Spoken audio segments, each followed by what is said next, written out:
If given the choice, what am I doing now that I would do if nobody paid me to do it? Now, I'm going to tell you something. If you're not doing anything right now that you would do even if you weren't getting paid, then you're missing out on what real life is. Got to be something going on in your life that you're doing that you would do that even if nobody paid you. If you were able to, if you were capable of doing it, you do it without pay. Because here's, I want you to catch this. You start thinking about your next. You don't really know what you're passionate about until you take money off the table. Because taking money off the table changes everything.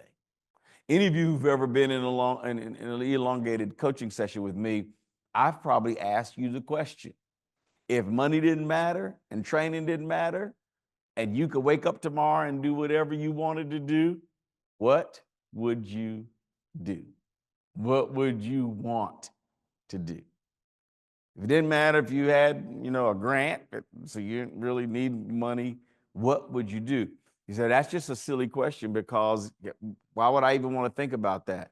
Because the creativity that needs to be released for you to step into this next phase of your life is going to be determined by what you're truly passionate about. Take money off the table. The scripture says, and every now and then I just like to remind you that I really love God. The scripture says that the love of money is the root of all evil. And you know what I think is the greatest evil? Is the loss of potential. I think the greatest evil that ever happens in a human being's life is when they don't live out their full potential. And somehow that love of money is always tied in. When you get in TLC, those of you who be my TLC participants, when you get in TLC, we'll talk more about that, and I'll kind of walk you through that.